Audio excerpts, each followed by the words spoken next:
And so, in a few minutes, we'll be going to your telephone calls, 800-848-9222. But we are joined by someone who was on my earlier program, and that is the Congressman for the 9th District in Pennsylvania, Dan Meuser. You literally, Congressman, just came out from a briefing with the Secret Service Director and the FBI. What can you tell us as of this point? Yeah, we just were hearing from on a congressional call, which I can disclose some of the information with Director Wray and as well as Director Cheadle, who's heads up the Secret Service. They were going through the timeline as to what occurred, much of which I think I knew and most of us knew, and then they were going into what investigations and what they've found out thus far.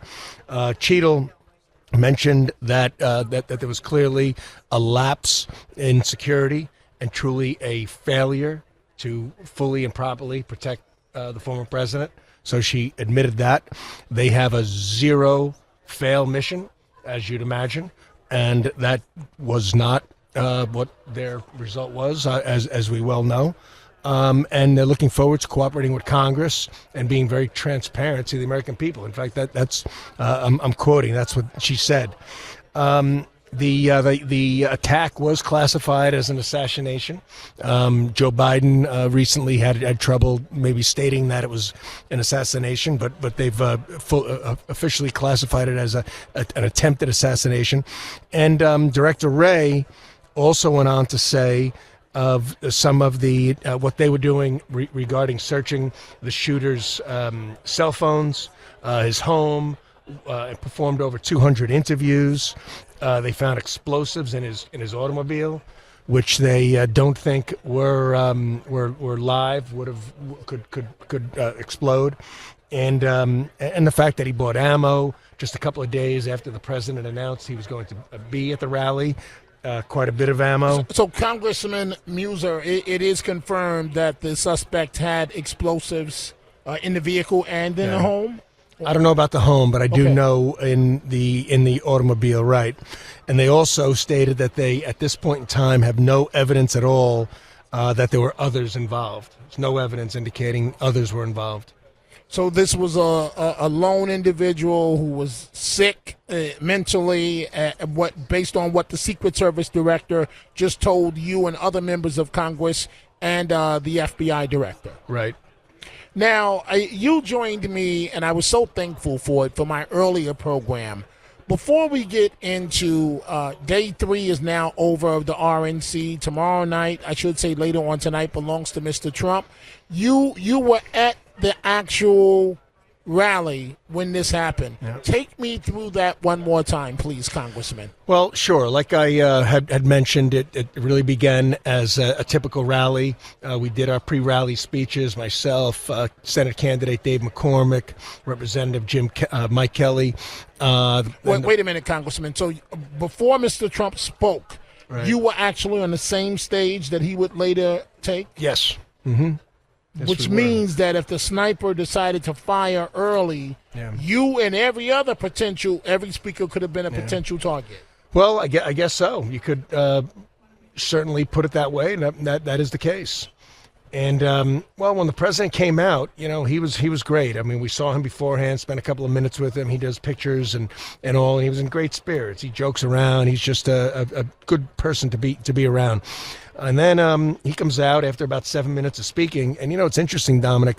I don't know about interesting, but well, you take it for what it is.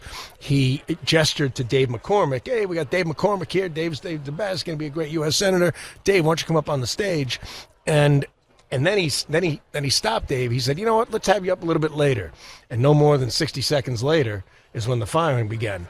And again, as we now all know, who've been paying any attention to it, fortunately, the president turned his head to look at the images that he was showing of a graph of the massive level of illegal immigration that has taken place under Biden versus when he was in office. And the president just turned his head to look at it just as the third shot whizzed by his head and hit his ear, as we now know, within a quarter inch or less, 2 centimeters, of taking the former president, likely the future president's life.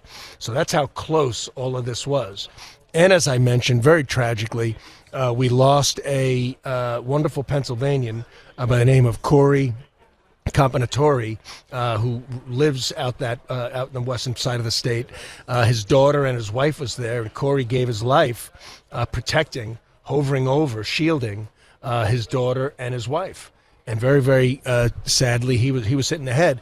And I will tell you this: he was no more than, if he was 20 feet behind us, that was a lot.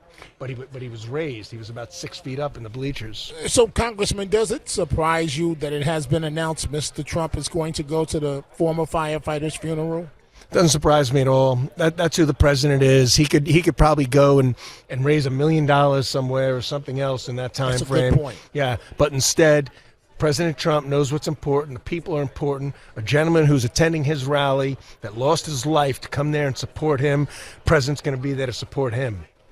Congressman, I'm only going to take a minute or two more of your time, but because we really do appreciate you leaving this FBI briefing. I know you got to get back in other things and so on. But day 3 is now over of the RNC. How do you feel the convention is going thus far? What has stood out to you, Congressman Meuser? Yeah. Well, I'll tell you, Dominic, just this whole uniting theme of ours, yes, and our platform that we all have gotten behind. And a big tent, not just traditional voters, but reaching out to blacks, to Latinos, to union members. Go ahead, Congressman Meuser. You're saying it right. Moms, people with sorrowful stories of loss of children due to the fentanyl epidemic, and as well as just fabulous stories of how well people were doing economically under the Trump administration versus today. So it's really, and as you said, a big tent. It's not just about uniting our party. It's about trying to unite America behind where we all need to go, not ideologically, but be focused on outcomes, not ideology. And that's what President Trump brings to the table. He knows the pro-growth initiatives. He knows how to strengthen our national security. He knows how to energize our energy industry, and I call Biden's policy gas backwards. Pennsylvania is an energy state, and he's doing his best to cripple it. So all these positive things are occurring. And I'll also just add this: when President Trump put his fist up, he had that strength of character, that leadership instinct to put his fist up and let everybody, you know what, we're going to fight. We're going to be okay. In fact, we're going to be better than okay. That's the spirit that we have here at this convention. Congressman Dan Meuser of the 9th District of Pennsylvania, you are remarkable. It scares me that you were at the rally yourself. What could have happened to you, the impact on your family, the fact that you had to witness all of this up close, Congressman. And I just wish you well. I really do. Thank you so much for joining us. You're a good man, Dominic. Thanks very much.